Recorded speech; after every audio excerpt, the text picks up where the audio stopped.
सर्वसामान्यांच्या हक्काचा आवाज जागर जनस्थान। धुळे जिल्ह्यात अवकाळीच्या कळ्या पावसाने सर्वसामान्यांना थंडावा, मात्र शेतकऱ्याला घाम। धुळे शहरामध्ये बुधवारी सायंकाळच्या सुमारास अचानक वादळी वाऱ्यासह जोरदार पावसाने हजेरी लावली आहे। अचानकपणे सुरू झालेल्या या पावसामुळे चाकरमान्यांची चांगलीच धांदल उडाली होती।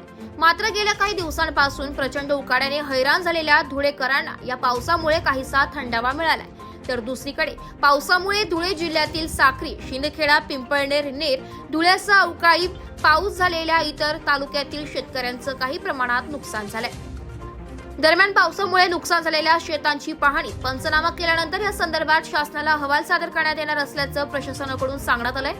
बाईट जितेंद्र पापळकर, जिल्हाधिकारी धुळे। बाईट प्रज्ञा पवार, कृषी उपसंचालक धुळे।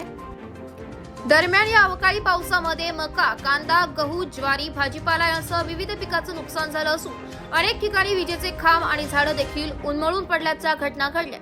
दरम्यान शेतकऱ्यांच्या हातात तोंडाशी आलेला घास उभं पीक आडवं झाल्याने हिरावला गेल्याने शेतकरी या अस्मानी संकटांना पुन्हा एकदा अडचणीत सापडला। दरम्यान प्रशासनानं नुकसानग्रस्त शेतीचे पंचनामे करून नुकसान भरपाई द्यावी अशी मागणी शेतकऱ्यांकडून केली जाते। तर आधी शासन, व्यापारी, ठेकेदार यांच्या सुलतानी संकटांनी वर्षानुवर्ष आर्थिक अडचणीत सापडलेल्या बळीराजाला आता शासनाने या अवकाळी पावसात नुकसान झाल्याने मदतीचा हात देत पुन्हा एकदा उभारी देण्याची गरज या निमित्ताने निर्माण झाली आहे। जागर जनस्थानसाठी प्रतिनिधी रूपक बिरारी, धुळे। साक्री तालुक्यात अनेक ठिकाणी गावांमध्ये पिकांचं नुकसान झाले, काय सांगणार, काय माहिती प्रशासनाची?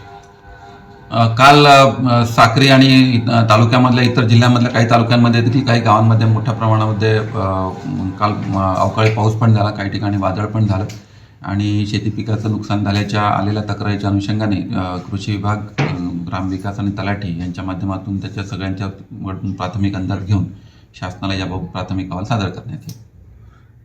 सर, हिंदी